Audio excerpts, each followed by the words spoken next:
What's going on, guys? Kenny here. Last summer I took a road trip across Canada with some friends, but because of COVID we couldn't really visit major cities, hotels, or restaurants along the way. To make things interesting, we took some side roads, saw a lot of parks, and camped for 12 days. Gotta be honest, it was pretty spicy. And because it's still a pandemic, I figured I'd share it with you. So feel free to give it a watch, and if you're into it, try it this summer once you're vaxxed and waxed. I just said that. Let's get into it.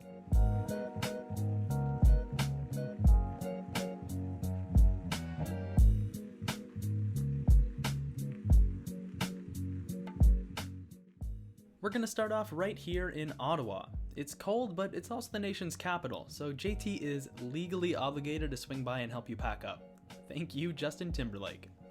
The only goal on day one is to get from here to here. It's 7 hours of driving, and if you want to catch the sunset at Killarney Provincial Park, hit the road around 9 a.m. Just know that if you have time, you should stop right here 3 hours in, at Algonquin Provincial Park. It was Ontario's first provincial park in 1893, and let's be honest, it doesn't look a day over 90. We opted for a midday hike right here at a lookout trail called, well, the Lookout Trail. It takes about 45 minutes and there's a pretty nice view at the top of the hill. You might look around at the top and say, hey, I'm pretty high up right now. Well, you'd be correct. This hike puts you 500 meters above sea level, making it one of Ontario's highest hikes. The highest you can get in the province is just a bit further down the road. Next stop is a cute little municipal park in Huntsville named Lions Lookout. Feel free to catch some aerial views of Fairy Lake if you're feeling wild, and then keep on driving. You want to know where the most freshwater islands on Earth are? Right over here in Georgian Bay. It has 30,000 islands. That's 5,000 more than 25,000. If you want to see the famous shoreline for yourself, take the 637 all the way to Killarney Provincial Park. Once you've set up camp and snagged a quick Candid, drive 5 minutes down the road to Chickanishing Trail for sunset.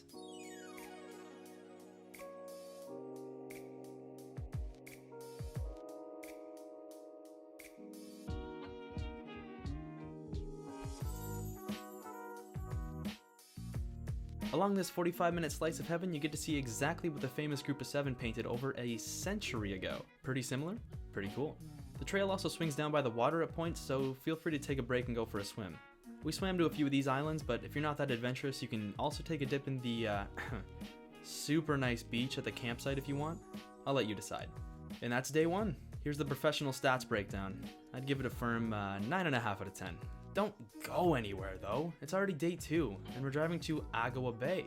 If you don't know where that is, check out the trip planner I made for this roadie and follow along. It's a Google Doc loaded with daily routes, hikes, and all that good stuff. To get there, just go to the description of this video, click on my Patreon link, and find this post right here. It's all free because I'm not a monster, so click on the Google Docs link, get in your car, and start the trip tomorrow if you want. Anyways, mosey on back to the Trans-Canada and follow that puppy west of Sudbury until you reach this tiny little peninsula just shy of Sault Ste. Marie. It's in a little town called Thessalon, and it's a great spot to film people skipping rocks. I'd also recommend a quick stretch to loosen up, maybe even a tandem stretch if that's what you're feeling, and then get some exercise in, even if you have no idea what you're doing, like Hira here. She's trying, and that's all that matters. Once you're good and ready, head 3 hours north and get to the campsite. It's called Agua Bay, named after the Ojibwe term for sacred place. There's plenty of pictographs on rocks nearby which are incredible to see, and it lies in the southern half of Lake Superior Provincial Park. My recommendation for this site is to get a spot right on the shoreline, like this. Easy access to a beautiful beach that transitions from sand to a colorful cobble at the waterline. Poetic. Another thing to keep in mind, you're at a massive bay at the end of North America's largest lake, so wind funnels through here. I mean funnels. It turns out that $40 Walmart tents aren't really equipped to handle 100km/h wind gusts, so know the limitations of your equipment.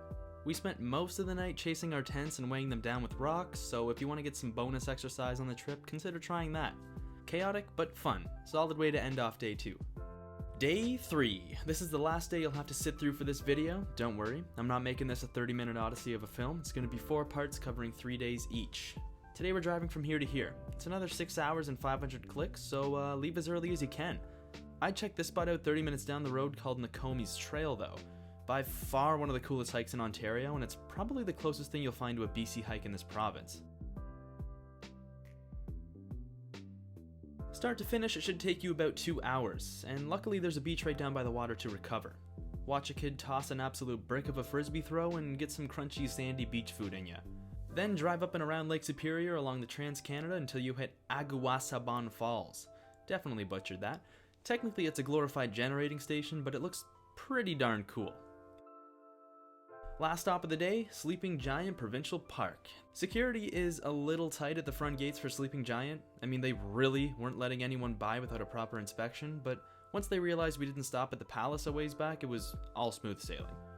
We picked a campsite at the end of a peninsula on Mary Louise Lake. This is the view from it. 10 out of 10 would recommend. And if you're wondering why they call it Sleeping Giant, boom, right here.